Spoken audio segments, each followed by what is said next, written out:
Boa tarde, Educarte. Boa tarde, turma do Militar. Tudo certo? Ó, aqui quem fala, professor José Neto, professor de História. Galera, temos que utilizar o nosso tempo como aliado, ok? Temos que usar o tempo que nós temos aí na quarentena para a gente poder utilizar ao nosso próprio favor. E utilizar ao nosso próprio favor, quando eu digo isso, eu me refiro ao tempo que você tem hábil em casa, que você pode usar para estudar para a prova da ESA, para a prova militar. Então eu garanto para você que se você utilizar 1 ou 2 horinhas do dia que você tem para poder separar e estudar, vai ser importantíssimo. Vai ser um diferencial para os seus concorrentes. E todo mundo aqui quer a sua vaga lá na ESA, né? Todo mundo aqui quer virar sargento, correto? É isso aí, né? Também aposto em você. Galera, olha só. A gente vai ver aqui na nossa aula de hoje, e aí retomando o próprio tópico da ESA. O edital da ESA são 5 tópicos. Fala sobre o expansionismo marítimo, fala sobre o período colonial, fala sobre o período joanino, fala sobre o Brasil Império e o Brasil Republicano. A gente já viu o expansionismo e hoje a gente termina o período colonial e a gente vai começar a ver o terceiro tópico, que é o período joanino. O que foi o período joanino? Foi o período que a família real veio montar a sua corte, montar uma capital aqui na nossa terra, né? Na Baía de Guanabara, no Rio de Janeiro. Então, a aula de hoje, ela é importantíssima, porque a gente vai ver vamos botar assim, uma questão em que a gente vai ver uma transição de poder no Brasil. Vai ter uma modificação política e econômica no país. O Brasil deixa de ser uma colônia e começa a vislumbrar a ideia de nosso país ser um país independente. Mas antes da gente ver isso, que vai ser o tema das nossas próximas aulas, é preciso que a gente amarre aqui a temática do período colonial. A gente já viu a característica econômica, lembra? A gente já viu a divisão política, capitania hereditária, governo geral. A gente já viu também até mesmo o período pré-colonial, né? Lembra lá do pau-brasil, o escambo, né? Que os portugueses faziam com os índios, a troca de um espelho por toras de pau-brasil, uma faca por toras de pau-brasil, enfim. Vimos muito bem as principais características do Brasil colonial. Só que a gente não viu uma coisa até agora, que aí a gente já entra no nosso tema da aula de hoje. O que a gente não viu foi pensar o seguinte: bem, o Brasil foi uma colônia de Portugal. Ser colônia de Portugal é pagar altos impostos a eles, né?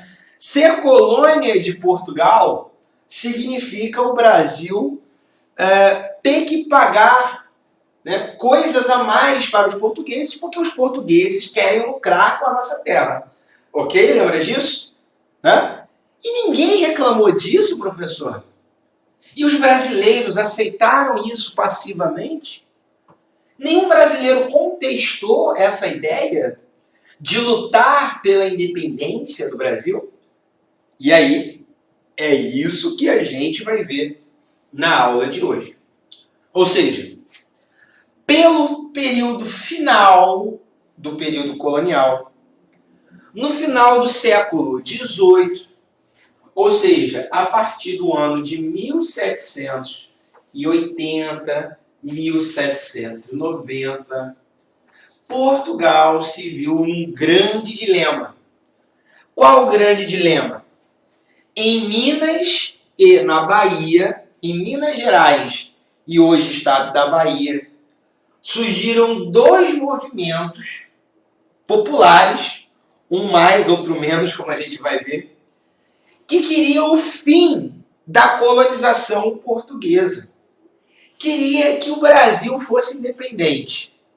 Não o Brasil de norte a sul, mas queria que, por exemplo, na famosa Inconfidência Mineira, como foi ali comandada e teve como partícipe Tiradentes, né? Ele queria a independência das Minas Gerais.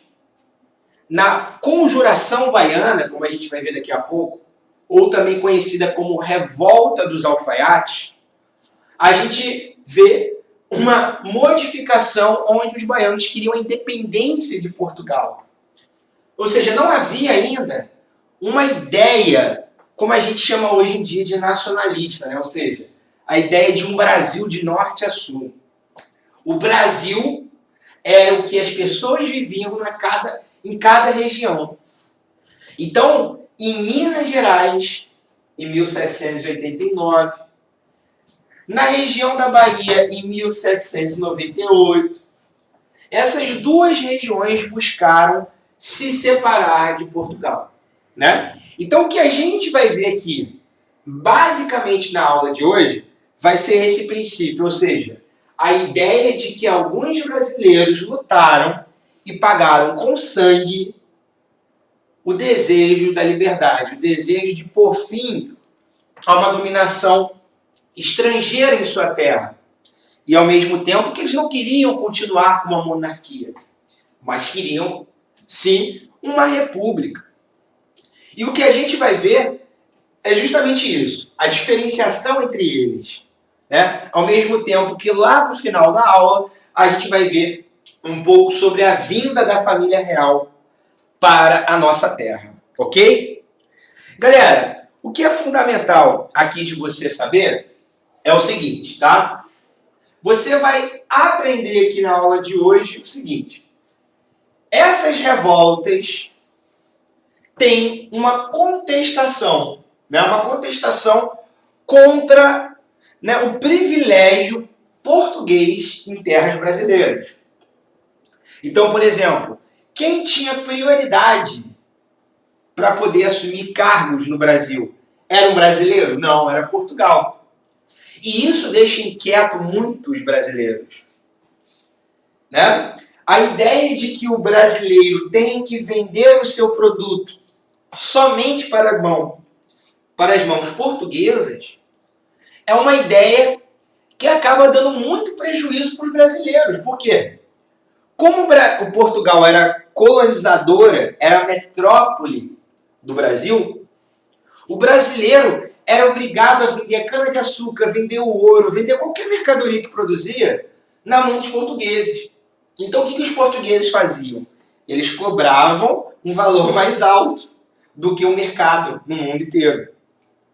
E, ao mesmo tempo, se algum brasileiro quisesse importar, por exemplo, uma camisa da Inglaterra, teria que vir com uma mão portuguesa.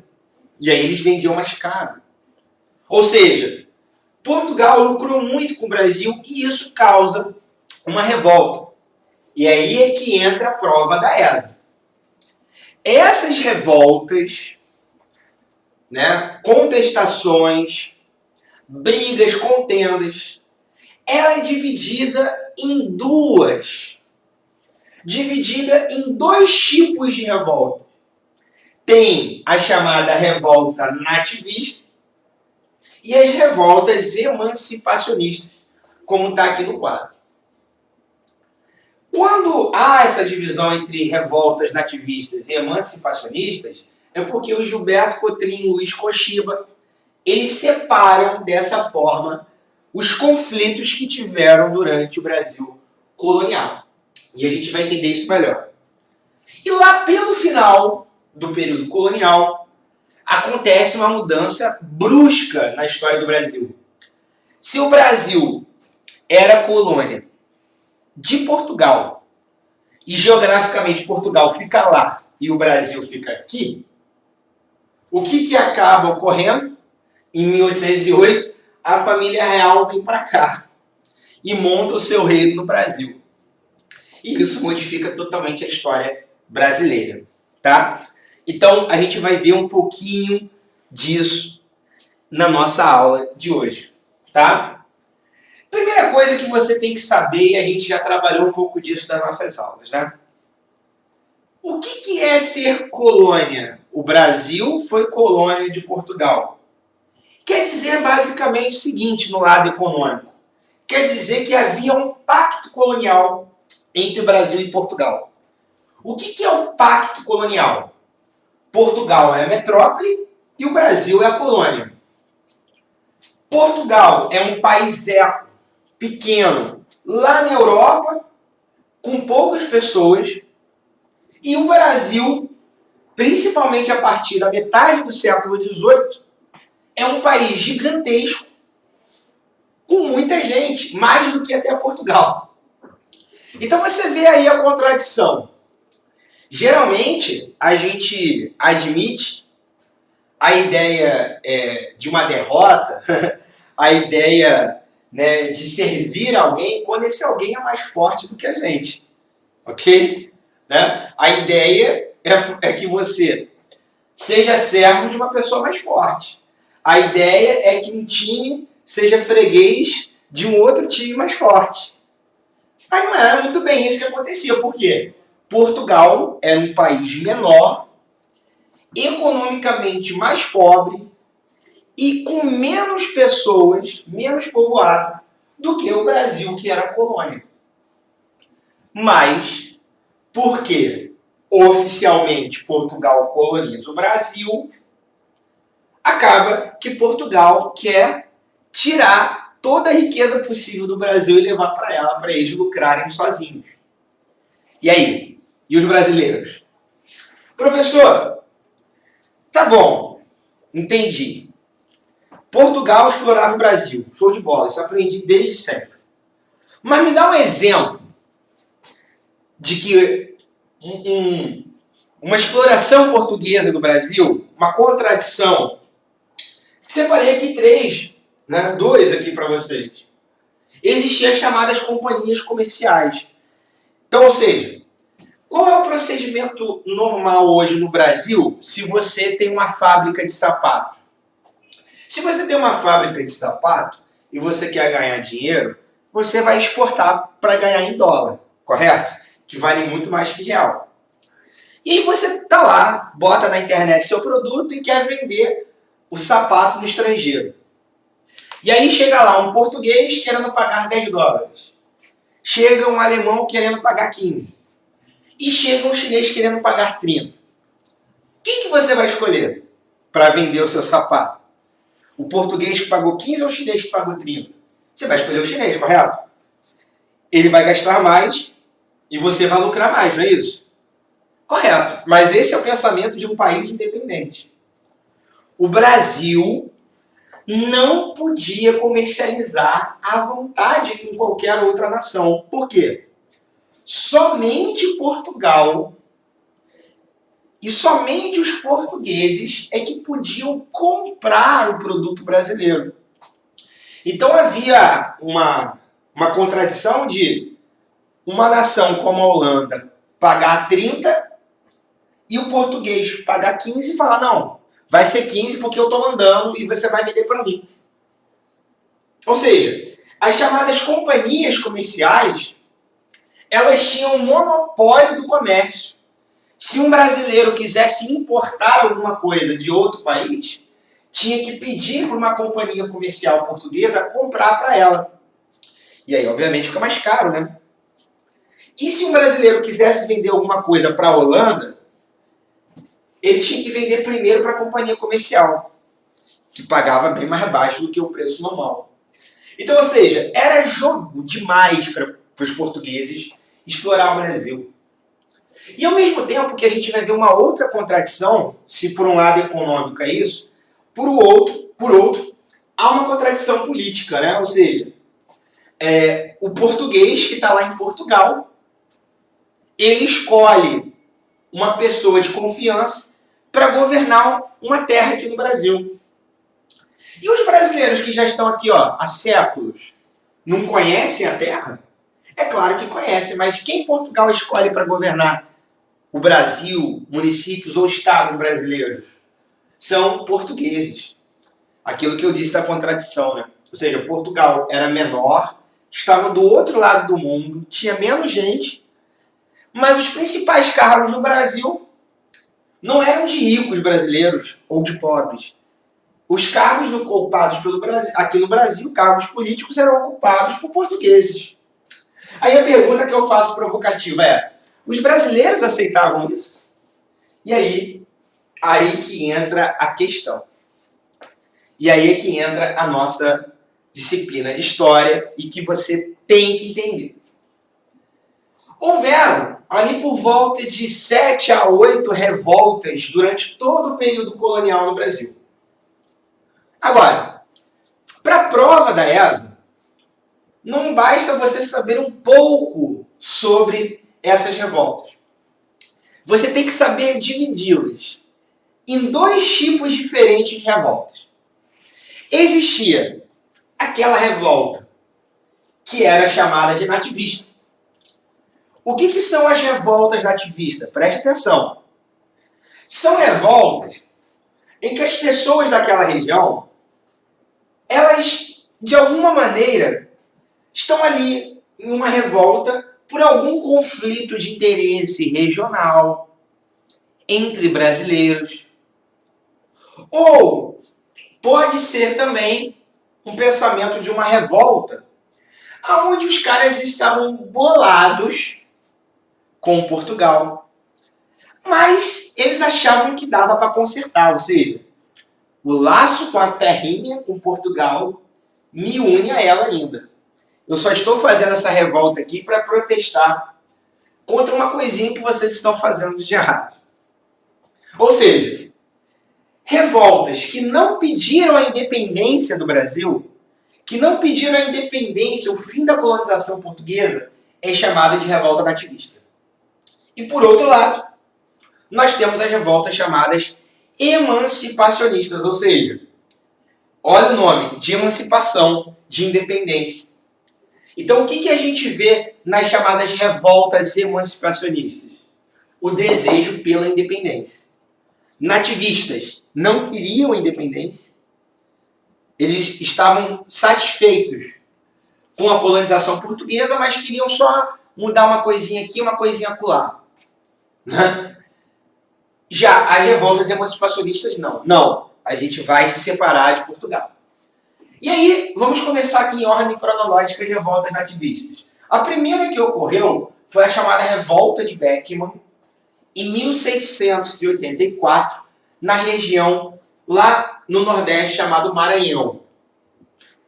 Essa região muito pobre, pouco povoada no Brasil na época, tinha algum tipo de exploração ali comercial, né? Só que o que atrapalhava os exploradores era que se ele vendesse pau-brasil, vendesse açúcar, vendesse algodão, vendesse qualquer produto, uma companhia comercial portuguesa tinha que comprar. E se ele fosse importar alguma coisa da Europa, tinha que passar pela companhia comercial. E um desses exploradores, um desses comerciantes, que pensava do ponto de vista do seu próprio bolso e dos seus amigos comerciantes, chamado Manuel Beckman, ele revolta-se, bola um plano com a galera e faz um abaixo-assinado para Portugal, pedindo para Portugal parar com o monopólio comercial das companhias comerciais. E aí olha a inocência do Manuel Beckman. Ele colhe a assinatura, se indigna contra essa realidade colonial do Brasil. E aí o que ele faz? Pega em armas e fala, independência ou morte? Não. Olha a inocência do bichinho, tadinho. Ele foi lá, pegou a assinatura de todos os maranhenses e foi a Portugal. Resultado da ópera, foi preso e esquartejado.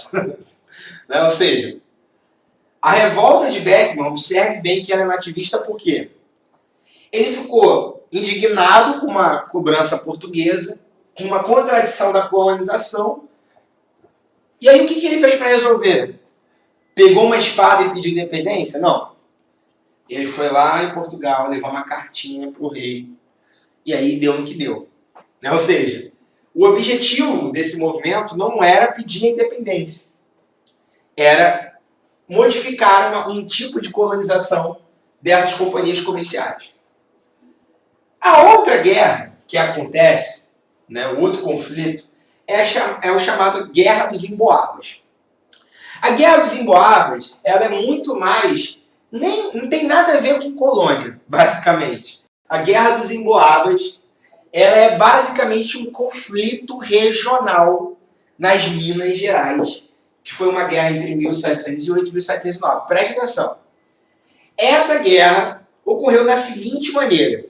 Os paulistas, os bandeirantes paulistas, que foram eles que descobriram o ouro em 1698, acharam as primeiras pepitas de ouro. E aí, falaram o seguinte: opa, chama a mamãe, chama a titia, chama a vovó, chama a mulher, chama o filho, só não chama a sogra, né? Chama todo mundo. Os paulistas, por eles terem descoberto o ouro nas Minas Gerais, eles se sentiam o dono da exploração das minas de ouro. Então os paulistas, eles pensavam, pô, se fui eu que descobri, a terra é minha. Eis que chega um monte de gente do Brasil, de Portugal, até do estrangeiro, e se instala nas minas também querendo explorar. E aí fica um conflito. Paulistas querendo só para eles e pessoas de fora, chamados de forasteiros. E que forasteiro em Tupi-Guarani quer dizer emboaba, ou seja, quem não é paulista, acaba que justamente essa região vira uma zona de conflito e uma zona de conflito sanguíneo entre paulistas e emboabas. Resultado da ópera, os emboabas, em número muito maior, cercam a cidade, onde hoje é a cidade de Tiradentes, e chega, lá em Minas Gerais, e chega e fala assim para os paulistas: ó, galera, estamos em muito maior número que vocês. Se entreguem, que a gente vai resolver tudo na paz. E aí os paulistas viram que é um perder mesmo, foram lá e se renderam. E se renderam, mas foram surpreendidos por uma traição, que foi justamente uma emboscada. Os emboabas blefaram, falaram assim, ó, se rende que a gente vai tratar vocês bem. Só que quando eles botaram a arma no chão, os emboabas fuzilaram os paulistas. E o nome dessa emboscada, dessa batalha, entre aspas, ficou conhecido na história como Capão da Traição. Ou seja, os emboabas falaram para os paulistas se entregarem de boa, mas os paulistas se entregaram e eles montaram uma emboscada aniquilando os paulistas. E por último, aqui nas guerras, nas revoltas nativistas, nós temos a chamada Guerra dos Mascates, que ocorre na região de Pernambuco, uma cidade de comerciantes, que era pejorativamente chamado pelos habitantes da cidade de Olinda de mascates. E aí por isso o nome Guerra dos Mascates. Por quê? Foi um conflito entre os cidadãos de Olinda versus os de Recife pela disputa do poder na capitania de Pernambuco.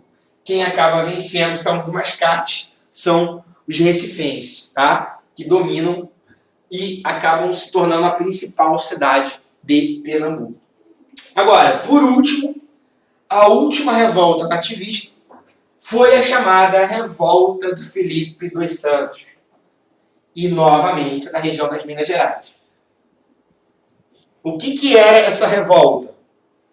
Essa revolta vinha de um minerador que tinha um certo dinheiro, que era o Filipe dos Santos, E ele chega lá, né, na porta do governador da Vila Rica e fala assim: ô governador, por favor, né, diminua os impostos.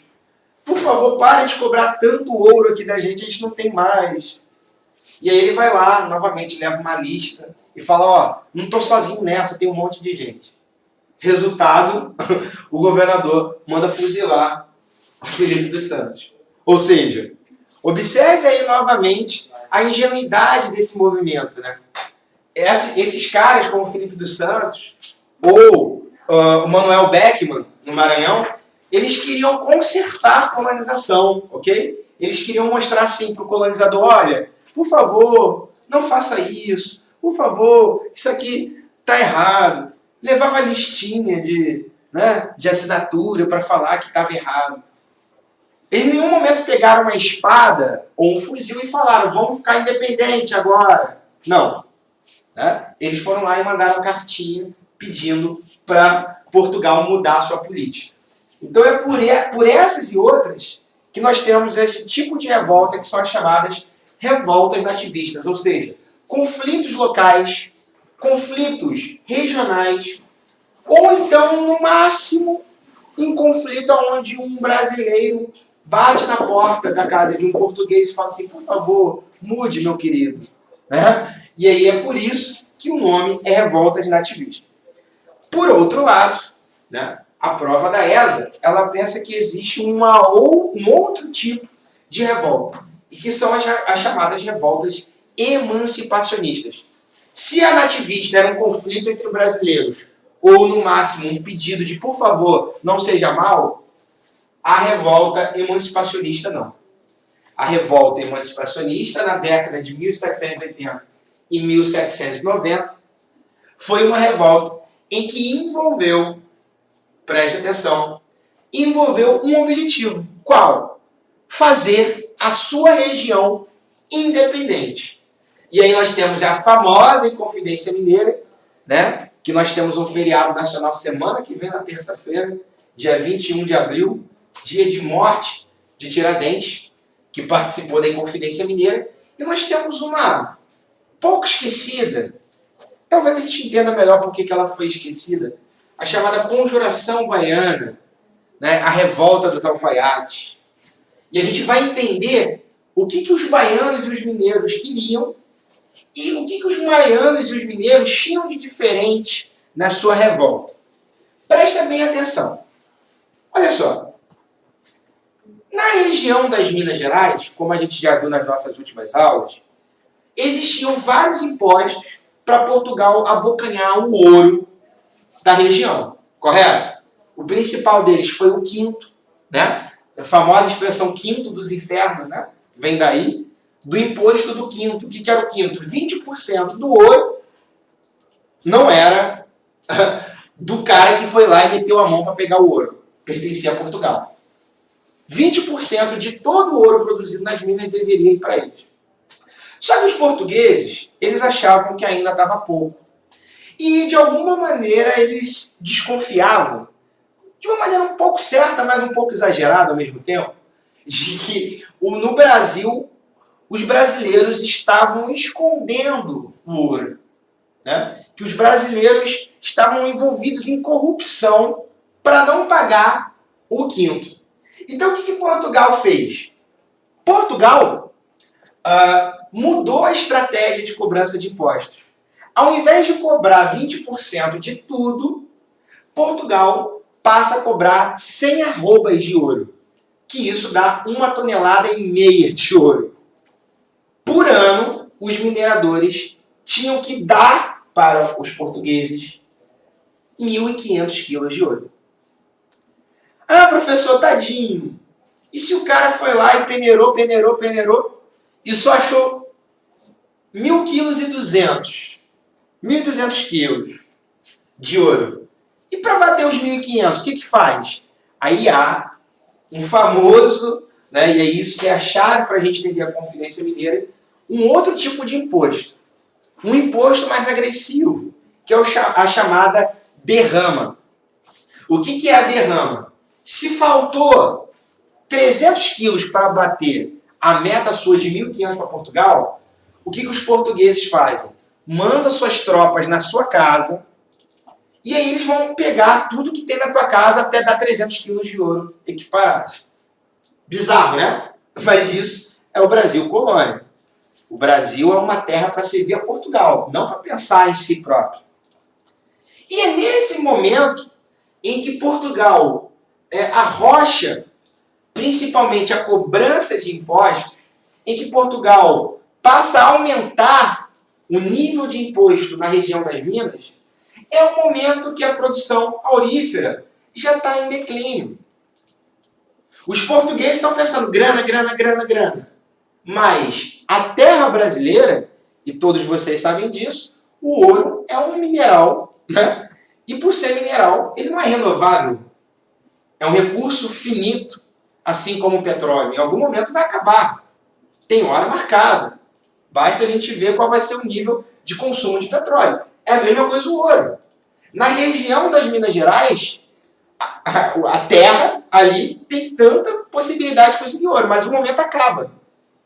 E nesse contexto aqui, de 1770 a 1780, Portugal aumenta os impostos, cobra a derrama, mandando a polícia na tua casa para poder pegar o que tiver de ouro que você está devendo, ao mesmo tempo em que há um declínio da produção aurífera. Ou seja, a quem desagrada essa cobrança de impostos? Desagrada principalmente a elite econômica mineira. Ok? Para um escravo, para um pobre, qual é a diferença que essa lei fez? Essa lei não foi feita para ele que é pobre ou escravo. Essa lei foi feita para a elite mineira que ganhava muito dinheiro com ouro. Então, o que acaba ocorrendo na região das Minas Gerais? Acaba ocorrendo uma reunião disfarçada, uma chamada confraria da elite mineira, aonde eles falavam, não, vamos para nossa casa, vamos fazer um sarau, vamos ler poesia. E aí todo mundo acha que eles iriam lá ler poesia. Só que o que eles estavam fazendo dentro de casa eram planejando uma conspiração. E qual era essa conspiração? Era chegar de madrugada na casa do governador, chamado Visconde de Barbacena, né? E matar o cara, invadir o quartel e começar a dar arma para todo mundo de Minas, para lutar pela independência. E, inclusive, né, quem estava junto dessa elite econômica era um jovem idealista militar de patente baixa, chamado Tiradentes, né? O famoso Joaquim José da Silva Xavier, que todo mundo já aprendeu em algum momento da história. Esse cara que tem nos quadros pintados sobre ele uma figura quase como a de Cristo, né? Esse cara, como eu disse, ele não era rico, ele era pobre, mas ele era um cara idealista que queria a independência da região das Minas Gerais. E lá, né, ele passa a apoiar decididamente essa elite econômica. Então, o que a gente pode tratar como sendo a Inconfidência Mineira? Um movimento feito por pobres ou por ricos? Foi um movimento feito pela elite econômica mineira. Menos um, que era o pobrezinho, coitado do Tiradentes.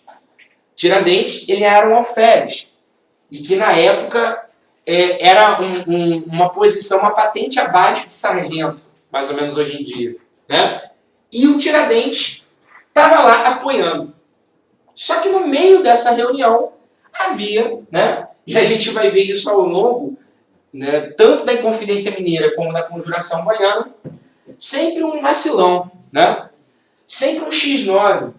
Alguém que vende um ideal para poder colher algum dinheiro, algum lucro lá na frente.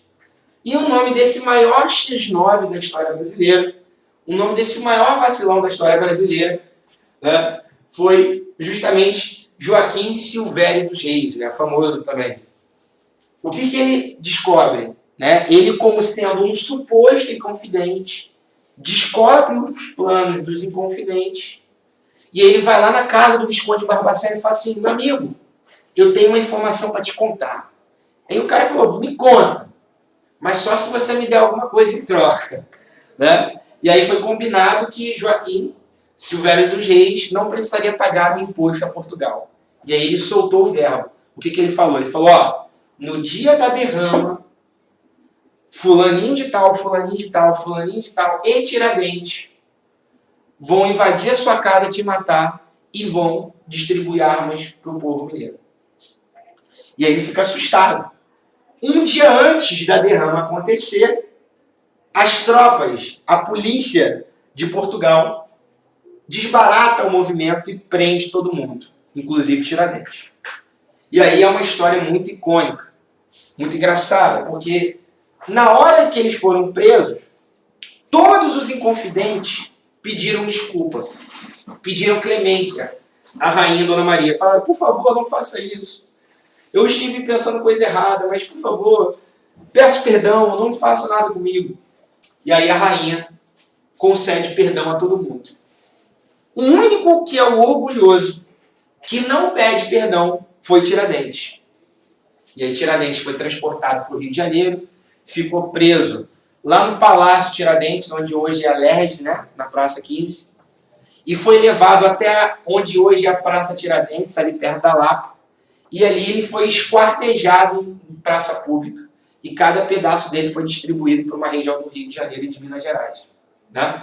Então, Portugal mostrava para os brasileiros o seguinte, olha, tá vendo o que acontece com um pobre orgulhoso? Um pobre, né, que pede para poder fazer uma independência? É o que acontece com o Tiradentes. Então, o Tiradentes, lá na frente, no período republicano, ele vai ser tratado como um herói do Brasil, né? Como hoje é um feriado, dia 21 de abril, semana que vem. Por quê? Vão valorizar esse aspecto dele, né? Um cara pobre, idealista, que é contra Portugal, contra a exploração econômica. E ele morreu por isso, era um idealista. Né? Ele é como um mártir da igreja, ok? Ele é um cara que deu a vida por um ideal de liberdade.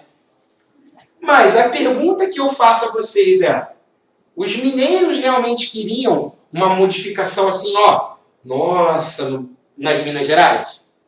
Não. Por quê? Não Tiradentes, mas a elite que estava por trás e na frente da Inconfidência Mineira queria a manutenção da escravidão, né? Queria que houvesse a distinção social. Ou seja, a revolta da Inconfidência Mineira foi uma revolta feita pela elite econômica. E que o único pobre que fez parte disso foi Tiradentes, e morreu por isso. Mas o único, sem ser ele, não, todos, melhor dizendo, que participaram desse movimento, foi um movimento de pessoas ricas. E como pessoas ricas, eles não queriam o fim da escravidão, não queriam igualdade econômica, não queriam igualdade de oportunidade. Então nós vimos a revolta emancipacionista que foi a Inconfidência Mineira. Por outro lado, houve a esquecida Conjuração Baiana, também chamada de Revolta dos Alfaiates. O que foi a Revolta dos Alfaiates? Foi uma revolta em Salvador. Salvador, como até hoje, é a cidade, né, que mais tem negros no mundo. Uma cidade onde tem uma ligação direta com a África. Né? Para quem não sabe aqui, uma curiosidade, né? O Brasil é o segundo maior país do mundo que tem negros. Né? Aí você se pergunta, ué, mas e na África? Bem, a África é um continente. O único país que tem mais negros que o Brasil é a Nigéria. O segundo é o Brasil. Mais do que qualquer outro país da África. Né? Então, a Bahia era uma região muito ligada à África. E como nessa época, infelizmente, as pessoas tinham a noção de que podiam vender outras pessoas, havia uma pesada escravidão na Bahia. Então, o que ocorreu na Revolta dos Alfaiates? Foi uma revolta, e é por isso que o nome é dos alfaiates. Quem eram os alfaiates? Eram os trabalhadores negros, pobres da cidade de Salvador, junto com pessoas negras e escravas da cidade de Salvador. E qual era o objetivo dessa galera ao se revoltar contra Portugal? Era, primeiro, montar uma república. Era, em segundo, acabar com a escravidão. Ou seja, Enquanto a Inconfidência Mineira foi uma revolta em que envolveu a elite econômica que queria a permanência da escravidão, a Conjuração Baiana, a revolta dos alfaiates, queria abolir a escravidão. E, ao mesmo tempo, que pretendia pagar melhor os seus soldados, ou seja, dar maiores soldos, pagar maiores salários. Como que desenvolveu essa revolta? Essa revolta, assim como a Inconfidência, não rolou. Por quê? Mais uma vez, um traidor foi lá e delatou para a polícia. E a polícia prendeu todos. E aí, obviamente, né, o que eles fizeram? Perdoaram os brancos ricos e mandaram fuzilar os alfaiates e os escravos de Salvador, que participaram do movimento. Por volta de 40 pessoas morreram assassinadas por conta dessa revolta que nem ocorreu de fato. Né? Ou seja, essas duas revoltas emancipacionistas são revoltas que têm um objetivo que é pedir a independência da sua região. As revoltas nativistas não passavam de pequenos conflitos regionais ou não passavam de um movimento em que o cara brasileiro chegava lá para o português e falava, por favor, não faça maldade comigo. Né? Enquanto que a revolta emancipacionista é uma revolta que exige a independência e exige pelas armas, se for necessário. E aí a gente entra no terceiro tópico da prova da ESA, que a gente só vai adoçar um pouquinho aqui na aula de hoje, mas que a gente vai continuar na próxima, que foi o ano de 1808. Observe que, olha essas datas aqui. 1789, Inconfidência Mineira. 1798, Conjuração Baiana. Quando que seria a próxima revolta? Ou seja, Portugal já estava vendo que o Brasil estava desenvolvendo uma contestação muito forte contra ele. E aí, na Europa, surge um mito, um cara que até hoje é muito lembrado na história, que é o general chamado Napoleão Bonaparte, francês. O que esse Napoleão Bonaparte faz? Ele domina o mundo inteiro. Ele domina a Europa toda. Ele invade todos os países com um objetivo. Falando o seguinte, ó, quem comercializar com a Inglaterra vai receber a visita das minhas tropas. O único da Europa que desacatou as ordens de Napoleão foi o príncipe regente Dom João VI, né? O futuro rei de Portugal. Ele desobedeceu por quê? Portugal, desde o Tratado de Matuém, né? Lá em 1692, tem uma ligação muito próxima com a Inglaterra. E aí, o que Napoleão faz? Opa, você não está acatando as minhas ordens? Tá bom. Chegou em 1808 e invadiu Portugal. Quando Dom João VI ele acaba sabendo dessa notícia, que ele estava sendo invadido, ele bate na porta da casa, né, do diplomata inglês em Lisboa, chamado o famoso Lord Strangford. Né? E o Lord Strangford fala o seguinte, olha, Dom João, vamos sair com a sua família para o Brasil para você não ser preso por Napoleão. Vamos agora. Dom João VI aceita na hora. E aí, ele só pede o seguinte em troca. Olha, vamos fazer esse favor para você fugir de Napoleão. A única coisa que eu quero que você faça é, quando você chegar no Brasil, dê vantagens comerciais à Inglaterra em cima de qualquer outro país, inclusive Portugal. Então, ou seja, a Inglaterra oferece ajuda ao rei de Portugal para poder justamente ali receber, transferir a família real para o Brasil. Mas isso aqui foi só um gostinho, porque a gente vai ver isso melhor na nossa próxima aula. Já estamos caminhando para o final do curso, hein? Já estamos no terceiro tópico, tem mais 2 pela frente. Preste atenção, hein? Né? Ou seja, a partir de 1808, tudo embaralha, muda na história do Brasil. Brasil, que era uma colônia, passa a ser reino. E reino por quê? Porque morava ali em São Cristóvão, onde era o Museu Nacional, onde é a Quinta da Boa Vista, morou a família real portuguesa. E daqui do Rio de Janeiro, eles mandavam em toda a região. Então, ou seja, o Brasil deixa de ser estrategicamente uma colônia e passa a ser reino, porque a família de Portugal, a família real, vem para o Brasil. E para a gente finalizar, a gente vai fazer só aqui um exercício. Abram na página 273 da apostila. 273, se eu não me engano, é a primeira ali do canto esquerdo. Em 1798, surgiu na Bahia um movimento rebelde conhecido como Conjuração Baiana ou Revolta dos Alfaiates, que contou com a participação das camadas sociais mais humildes. Beleza? Esse movimento, A, pretendia fundar uma universidade e aproveitar as jazidas de ferro. B, contava no plano político com elementos adeptos da monarquia. C, defendia o estímulo à produção de couro, charque. D, foi o primeiro movimento de rebeldia no Brasil a contestar o pacto colonial. E, defendia a abolição da escravatura e o aumento da remuneração dos soldados. E aí? Qual é a única alternativa correta? Letra E. Lembrou de revolta dos alfaiates, Inconfidência Mineira, revolta emancipacionista. O que eles queriam? A libertação dos escravos. Porque quem participou dessa revolta? Os escravos. A Inconfidência Mineira queria isso? Não. Porque quem participou da Inconfidência Mineira? Os senhores de escravos. Beleza? Na mesma página.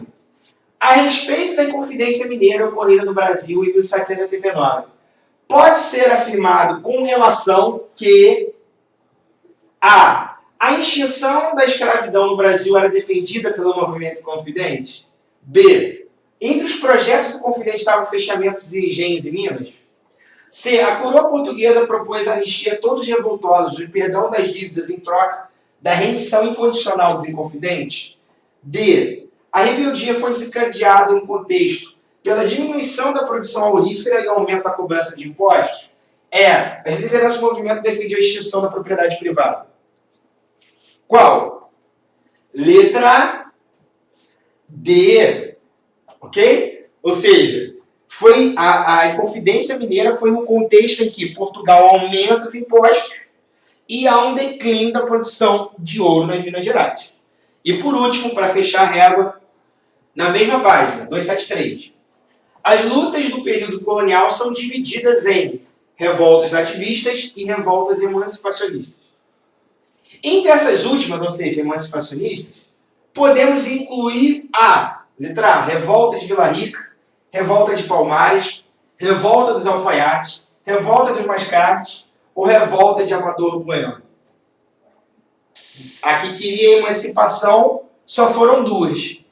A Inconfidência Mineira ou a Conjuração Baiana, que tinha o nome de Revolta dos Alfaiates. Letra C. Valeu, gente? Beleza?